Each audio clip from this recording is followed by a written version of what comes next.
ये एक car Pulsar है सेंडर, जो कि IDSP1 180FC।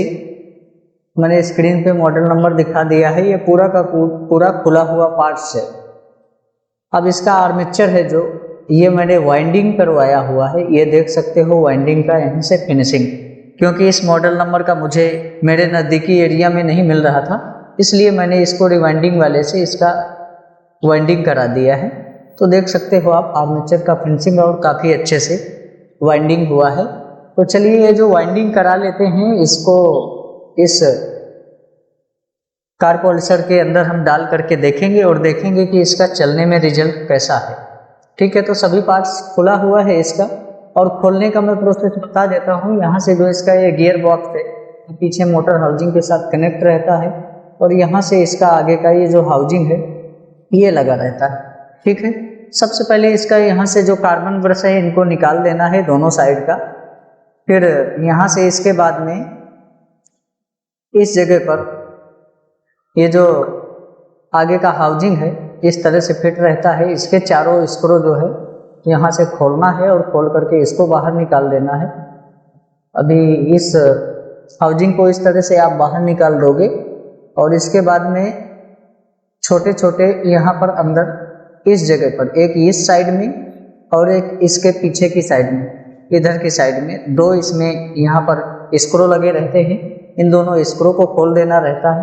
ठीक है, इसके बाद में ये जो गियर बॉक्स के हैं इसमें 4 स्क्रू लगे रहते हैं, इसको फिर बाद में खोल करके बाहर निकाल लेना रहता है। यहाँ पर ये पीछे की साइड से जो स्क्रू कसे रहते हैं ये इसके साथ इस पट्टी के साथ में कनेक्ट रहते हैं। ठीक है, ये हमारा आर्मेचर के ऊपर फिट रहता है, और यहाँ पर ये 4 स्क्रू मेन बॉडी के लगे रहते हैं। फिर इसके बाद में इनको खोल दोगे तो ये जो हमारा गियर बॉक्स है ये इस तरह से कुछ आगे की साइड बाहर निकल जाएगा। खोलने का प्रोसेस इसका इतना ही है, आप आराम से इसको देख पाओगे।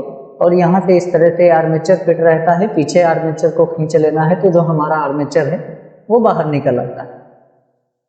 चलिए अभी इसके जो बेयरिंग है ये ऊपर की साइड 6201 यानी 6201 का, और जो पीछे की साइड कार्बन एरिया वाले भाग में लगता है ये रहता है 608 नंबर का। ये 2 बेयरिंग इसके अंदर लगे रहते हैं। कभी बेयरिंग टूट जाए आपका तो बेयरिंग इस नंबर का चेंज कर सकते हो। ये कुछ यहाँ से लगा रहता है। अब ये आर्मेचर हमारा वाइंडिंग कराया हुआ है। इस पट्टी में एक उठा हुआ भाग रहता है एक अंदर की साइड का, तो आपको उल्टा नहीं डालना है, इस तरह से नहीं डालना है। इसको जो उठा हुआ भाग है इसको नीचे की साइड रखना है, और यहाँ से इसका मैं हैंड प्रेस मशीन में जो बेयरिंग है वो फिट कर लिया। अब चलिए इसके ऊपर यहाँ से एक लॉक लगा रहता है। इस लॉक को हम ये जो हमारा प्लायर आता है लॉक वाला, इसको यहाँ से लॉक को हमको इसके अंदर फंसा देना है। अब पीछे इसमें वॉशर है तो ठीक है आप डाल दीजिए, नहीं है तो भी कोई बात नहीं। इस बेयरिंग को आपको फिट कर देना है। मैं हैंड प्रेस मशीन से इस बेयरिंग को भी फिट कर दिया। अब चलिए इसको यहाँ पर जो स्लीव लगा रहता है 608 का बेयरिंग के ऊपर का जो रबर कवर रहता है उसको हमको फंसा देना है। इस एरिया में गियर बॉक्स में यहाँ से चारों तरफ थोड़ी थोड़ी ग्रीस लगा देंगे ताकि जो बेयरिंग है वो हमारा अच्छे से फिसल करके सेट हो जाए। तो चलिए ये भाग को मैंने कैसे रखा था ये मैंने आपको बता ही दिया है। इस तरह से इसको सेट करना है। जो होल वाले भाग हैं उनको होल से होल में मैच कर लेना है ताकि हम आगे के स्क्रू फिट कर पाएँ, और इसको इस तरह से अच्छे से दबा करके इसके अंदर सेट कर देना। देखिए यहाँ से जो बेयरिंग है वो आगे तक खिसक आया है। अब यहाँ से होल टू होल मैच करके, और यहाँ से जो दोनों साइड में स्क्रू लगे हुए इन स्क्रू को यहाँ से सबसे पहले फिट करना।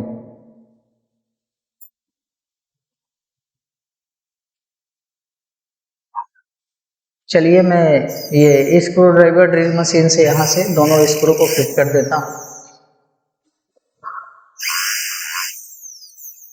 तो इस तरह से हमारा हो चुका है ये फिट। इसको घुमा करके हमको फ्री कर लेना है, और ये वैसे भी यहाँ से हल्का हल्का ठोकर मार करके इसको फिट कर देंगे। बाद में भी इसको फिटिंग कर देंगे। हमारे स्क्रू जो है ना वो बराबर टाइट हो जाएंगे तो ऑटोमेटिक अच्छे से सेट हो जाएगा।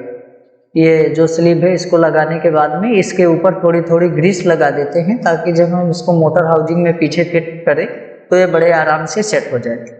अब चलिए इस तरह से हमको इसको फिट कर देना है। फिटिंग आप लोग यहाँ से वीडियो में से देख लीजिएगा।